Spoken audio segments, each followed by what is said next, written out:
Ապրիլյանի ժամանակ 3-4 օրը 4 օր տևեց, արդեն ռուսները միջնորդեցին եւ վերադարձ եղավ հրադադարին։ Զգում եք ազդակներ Ռուսաստանից, այլ երկրներից, որ հրադադար կարող է առաջիկա օրերին հաստատվել եւ տրամաբանական շարունակությունը հարցի։ Մենք կարող ենք ասել, որ առաջին օրվա այդ հակահարձակումը դադարեցված է եւ հիմա ծանր արյունալի մարտեր են գնում փոփոխական հաջողություններով։ Շնորհակալ եմ։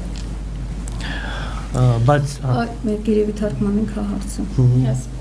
So, Mr. President, I'm Patul Hakopan, representing CivilNet. I would like to ask a question about whether you see any signals of mediation from Russia or other countries, because back in April 2016, Russia just on the fourth day, Russia mediated for a cessation of hostilities and for a ceasefire. And the logical continuation of the question, on the first day of the large-scale military operations, they were counter-offensive operations on behalf of Artsakh. And could we say that now the operations just continue in the logic of recapturing and taking back the positions? Вопрос представителя CivilNet Татула Хакопяна. Апрельская война продолжалась 3-4 дня, и после российского вмешательства было достигнуто перемирие. Видите ли вы сегодня сигналы со стороны третьих государств к прекращению огня и достижению перемирия? И как логическое продолжение вопроса, можно ли считать, что наступательная активность первых дней пресечена и сейчас идут тяжелые бои? Առաջին հարցեր կապված նշեմ, որ այն ժամանակ կռվում էր Արցախը Ադրբեջանի դեմ եւ ռուսը ի վիճակի էր համոզելու ճակերտներում Ադրբեջանին եւ խնդրելու Հայաստանին զինադատարի առումով։ Այսօր պետք է խոսի Հայաստանի հետ եւ Թուրքիայի հետ, Էրդողանի հետ։ Ես չգիտեմ ինչքանով է պատրաստ ռուսական իշխանությունը խոսելու Թուրքիայի ղեկավարության հետ։ Back in 2016, April 2016, the military operations were conducted by Azerbaijan against Artsakh, and Russia had the opportunity, the capability of mediating and asking for a ceasefire and for cessation of hostilities. Now the context has changed because I have mentioned already that Turkey is directly and explicitly involved, and I wonder whether Russia now would like to involve into mediating between Armenia and Turkey, because the context is now larger. В годы апрельской войны Арцах воевал с Азербайджаном, и российская сторона могла вмешаться, уговорить в кавычках Азербайджан и просить Армению о том, чтобы бои были прекращены, огонь был прекращен. Но сегодня ситуация другая, и я не знаю, в состоянии ли российская сторона говорить и договариваться с Турцией.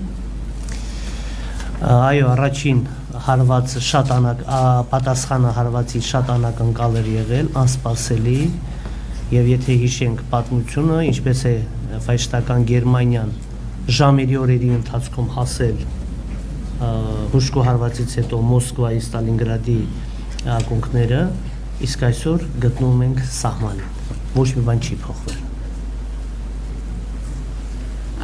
Yes, the counteroffensive of the first day was very surprising, and if we just turn to to history to recall how the fascist Germany reached Stalingrad, we could say that nothing has changed. Я могу провести параллели со ситуацией 1941 года, когда Германия за очень короткое время от границ Советского Союза дошла до фактически Москвы, а сегодня у нас нет этого продвижения противника, и границы остаются прежними. Միավելացում 4 օրում համարյա խփվել է այնքան թշնամու տեխնիկա, ինչքան մեր առաջին Արցախյան պատերազմի ժամանակ։ Just an important point to make, over those 4 days, we shot as much military equipment as we shot during the Artsakh Liberation War back in the 90s.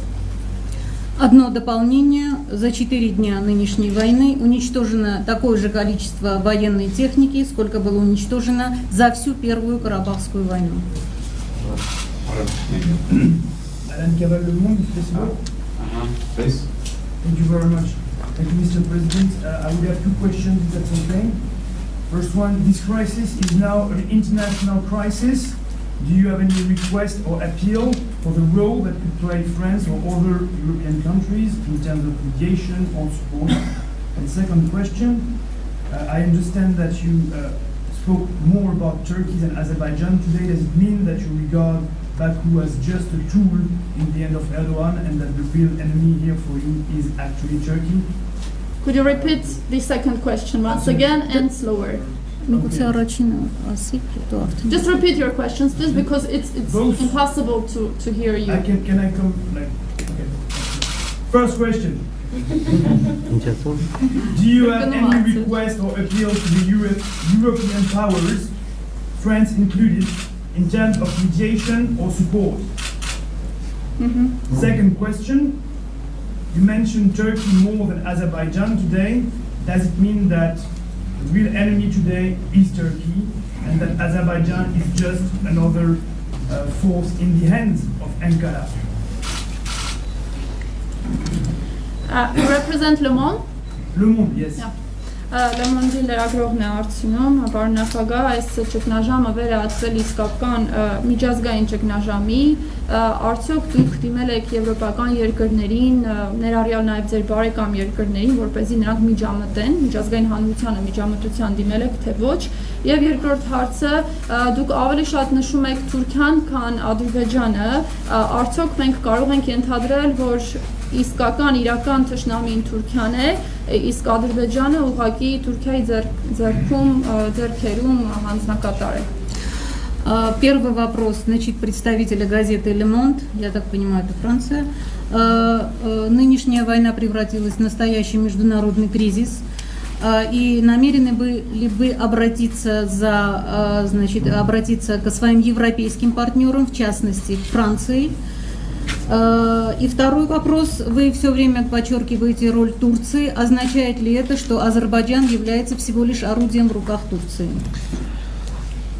Այո, մեր արտաքին գործերի նախարարությունը եւ ընդհանուր առմամբ մենք կոչ ենք արել նաեւ մեր Թուրքի մեր հայրենակիցներին, լոբիստական կազմակերպություններին ակտիվ աշխատանք տանել Սփյուռքում։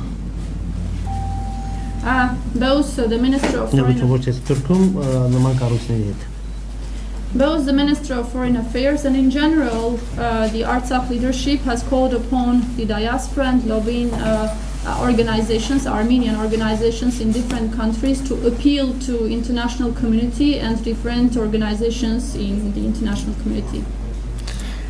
Наше Министерство иностранных дел и в целом, значит, власти Арцаха обратились к нашим соотечественникам за рубежом, в частности в Европе, и к соответствующим лоббистским организациям для того, чтобы они попытались каким-то образом, значит, оказать воздействие на власти этих стран.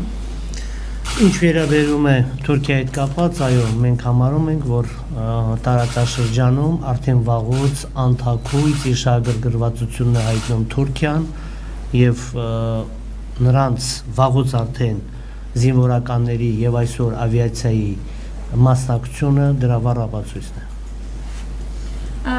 As for your question appealing to Turkey, yes, we could state it outright that the real enemy, the real bad guy is Turkey, taking into consideration Turkish ambitions in the region and taking into consideration the immediate presence of Turkey in the hostilities and the deployment of Turkish aviation in the military operations against Artsakh. Да, Турция давно не скрывает свои амбиции в регионе и свои интересы, и их участие в военных операциях, в частности, с точки зрения авиации, яркое тому свидетельство.